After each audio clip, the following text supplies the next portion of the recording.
Hoy vamos a hablar de uno de los artistas más populares de la Argentina. Me refiero a Cristian Piti Álvarez, un hombre que nació en Buenos Aires el 28 de junio de 1972, hijo de una familia muy humilde, vivió en el comienzo de su vida en el barrio de Congreso, después se mudó a la zona sur de la ciudad, a Villa Lugano, al barrio Piedrabuena, un lugar complicado de monoblocks donde la vida es dura y los desafíos son muchos. Piti Álvarez se fue forjando en este ambiente y sus inquietudes las fue canalizando con el rock. Fue expulsado de una escuela tras la otra por problemas disciplinarios, pero la música lo salvó. Creó la banda Viejas Locas, después la disolvió, armó Intoxicados, otra banda que marcó la historia del rock nacional, y finalmente volvió a recrear Viejas Locas. En paralelo a esta vida artística que nos dio decenas de hits y canciones recontra populares, Piti Álvarez tuvo una vida personal muy complicada, donde desde muy chico entraron las drogas. Menciono las drogas porque se terminaron convirtiendo en un factor decisivo en la personalidad y los actos de Piti Álvarez, que de joven se convirtió en un personaje mediático, mostrando cómo comía comida con hongos, cómo podía tomar agua del inodoro, cómo fumaba colillas del piso y cómo despreciaba de una manera las comodidades del mundo burgués al cual desafiaba con sus canciones. ¿Te acordás que hubo una nota donde él contó que comía comida con hongos porque eso le generaba anticuerpos? Tenía como toda esa teoría, o sea, como muy border todo. Recontra border, y también esto le fue haciendo aumentar su popularidad, que iba mucho más allá de la música. Por eso digo, se convirtió en un personaje para gente que no lo escuchaba, que no disfrutaba de su rock. Lo tenían ubicado como Piti Álvarez, un tipo que vivía al límite. Pero ese vivir al límite lo llevó muchas veces a cruzar el límite de la ley. Piti Álvarez tiene en su haber más de 10 detenciones por tenencia de drogas. Tuvo incidentes complicados como robar un remis en Entre Ríos y escapar de la policía a toda velocidad, como destrozar un colectivo que lo traía de regreso de Córdoba a Buenos Aires, causas de las que fue zafando un poco por su popularidad, otra porque pudo ir contratando buenos abogados, pero en paralelo le iba creciendo una adicción que él mismo ha llegado a contar muchas veces, que tenía como centro a la pasta base de cocaína, una droga muy complicada, muy adictiva y que genera muchos trastornos de personalidad, además de otras drogas que fueron quedando documentadas en estas causas judiciales, donde lo detenían, se le hacía una pericia, se analizaba qué tenía encima y se lo liberaba. Nunca lo cuidaron a Piti, nunca tuvo la contención que hubiera necesitado y cada vez fue cometiendo delitos más graves. Allá por 2010 tuvo sus primeras causas pesadas que tenían que ver con tenencia de arma de fuego. Lo encontraron tirado en su barrio con una pistola en la cintura, una pistola cargada, se le abrió una causa penal por eso.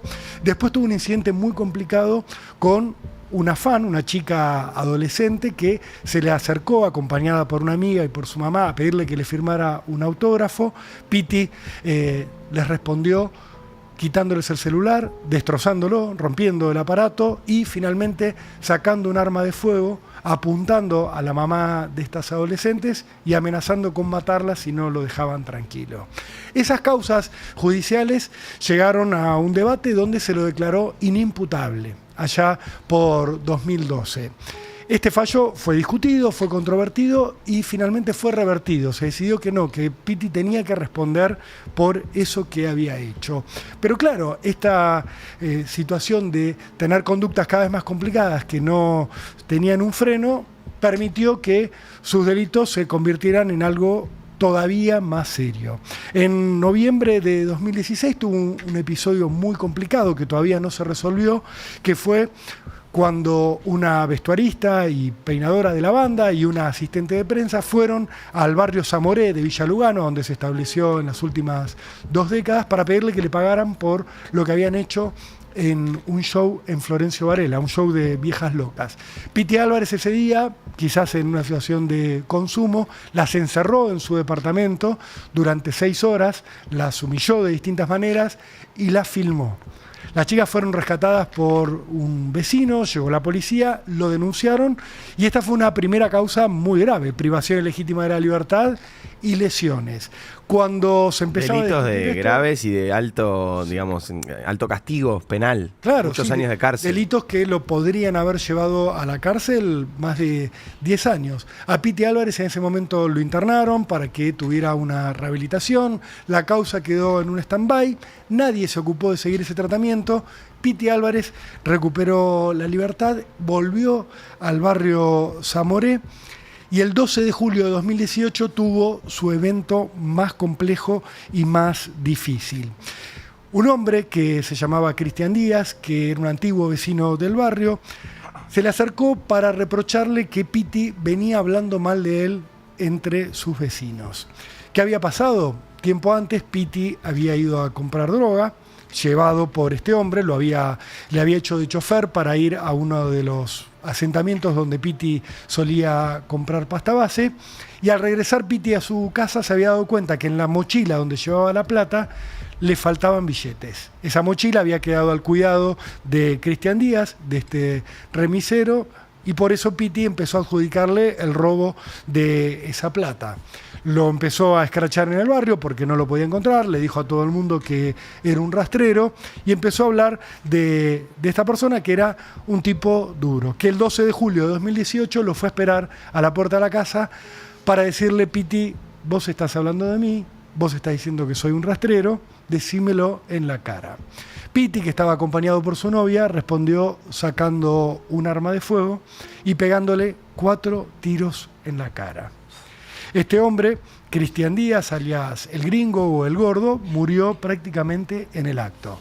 El Piti se subió a su auto con su novia, descartó el arma en una alcantarilla de la autopista de Lepiane y se fue a Ramos Mejía. Se fue a un boliche, a donde tocaba Ulises Bueno, estuvo toda la madrugada ahí, mientras la policía ya lo empezaba a buscar. Estuvo prófugo casi un día y medio, hasta que, en medio de un gran despliegue de medios de comunicación, se entregó en la comisaría de Villa Lugano. A partir de ese día empezó un largo periodo de internación en un programa que tiene el Servicio Penitenciario Federal de rehabilitación a gente con problemas psiquiátricos, y luego un periodo en el cual se decidió tratar de rehabilitarlo fuera de la cárcel. La causa judicial en su contra, la que tenía que ver con este asesinato y con la privación ilegítima de la libertad de estas dos asistentes, se trabó por las pericias que indicaban que Piti no estaba en condiciones de enfrentar un juicio oral. Los peritos dijeron: Piti es imputable, o sea, cuando cometió estos delitos sabía lo que hacía, puede ser reprochado, pero no está en condiciones psiquiátricas de enfrentar un debate porque no lo va a entender. Esta fue la discusión de 2018 a hoy. ¿Qué empezó a ocurrir? O sea, si Piti está loco o no. Sí, la discusión empezó a ser: Piti está loco o es una persona que puede enfrentar un juicio para responder y para defenderse. Entiendan una situación. Estos delitos que les estoy mencionando, la situación con las chicas y el asesinato de Díaz, están probados. Nadie discute que él los cometió. Lo que se discute es: ¿sabía lo que hacía? La justicia ya dijo: sí, sabía lo que hacía. Bueno, entonces viene el juicio oral. Un juicio oral donde puede llegar a enfrentar una pena de 25 años de cárcel. Piti logró la suspensión con sus abogados de este juicio, prometió hacer tratamientos de rehabilitación, pero de a poco empezó a animarse a mostrarse. Empezó a aparecer en sus redes sociales, empezó a aparecer tocando en centros de rehabilitación para adictos, y llegó a un punto en diciembre del año pasado donde decidió volver a tocar en público ante una audiencia masiva. Piti Álvarez en diciembre de 2025 se presentó en el Estadio Kempes en Córdoba y tocó ante 35.000 personas. Ante esto, el fiscal del caso, que se llama Sandro Abraldes, dijo: momentito, ¿cómo Piti Álvarez va a tocar y no puede enfrentar un juicio oral? Mandó gente a filmar ese juicio, mandó gente a filmar ese show. El show fue muy polémico. Piti Álvarez entró con una mujer atada como si fuera un animal, ahí está, ven como la que va caminando en 4 patas, es una mujer que tiene una correa al cuello. La gente lo ovaciona, lo toma como un hecho artístico. Eso es muy loco, ¿no? Y sí. Siempre pienso en las personas que son tan famosas que por ahí los pones como famosos y te olvidás que son personas que están cometiendo cosas. Esta situación generó Esto y mucho todo lo revuelo. otro que contaste. Por supuesto, Yoshi, pero digo, además esta situación en particular, con un juicio pendiente, fue recontra polémica. Claro, el fiscal claro. manda policías a filmarlo, no lo dejan entrar, a los policías hay toda una polémica, finalmente se toma esto como prueba, se decide hacerle una nueva pericia psiquiátrica a Pitti para ver si con esta nueva situación puede enfrentar el juicio oral. Mientras se discutía todo esto, Pitti anunció un show para el 9 de mayo de este año en Rosario. Y ahí es donde la justicia dijo, pero ¿cómo? Tocó en Córdoba, va a tocar en Rosario, está presentando un nuevo tema. Si entran a las redes sociales de Pitti, está él hablando a cámara, mostrando partes de sus nuevas canciones, anunciando este show. Se hizo la junta de peritos y la junta de peritos dijo, Pitti está en condiciones de enfrentar el juicio, con lo cual el fiscal Sandro Abraldes, el mes de abril, pidió que vaya a juicio oral y esta semana el tribunal oral que tiene a cargo la causa dijo sí, que Pitti vaya a juicio. Se fijó la fecha para el juicio para el 10 de agosto de este año.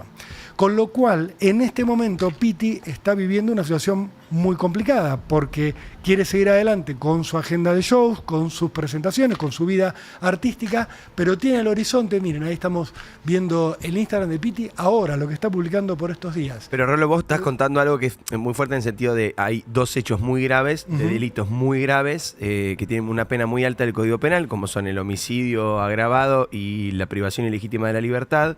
Dos hechos que ya contás están probados para la justicia. Lo que estaba en discusión es si podía enfrentar o no un juicio, o sea, si estaba en condiciones mentales de enfrentar un juicio.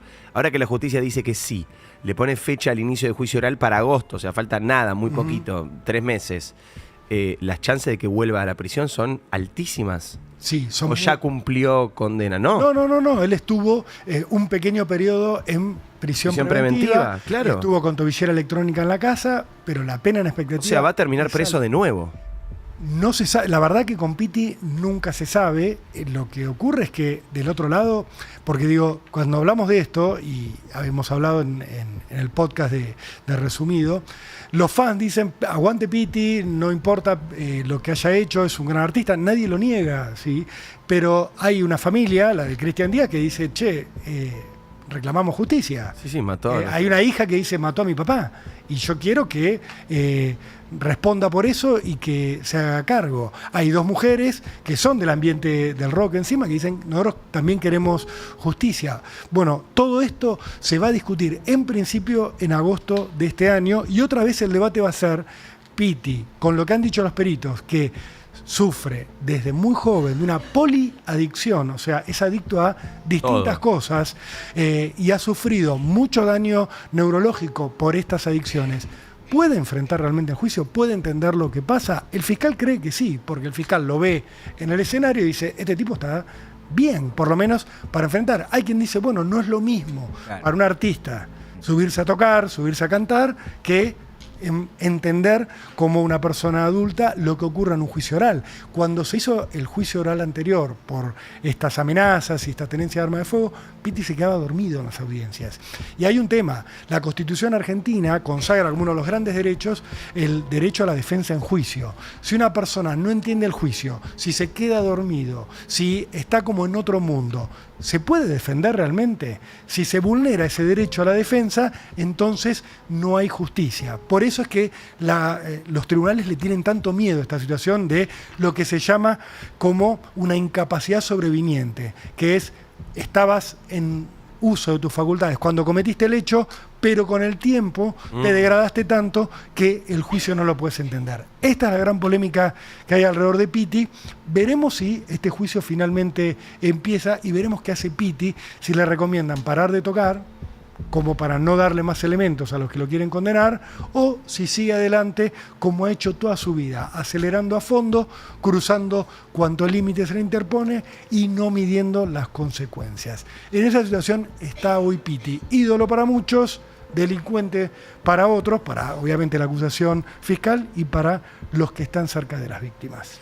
Gracias, Rolo, espectacular, Rolo. impresionante el caso y cómo lo contás, boludo, todavía me sigo sorprendiendo.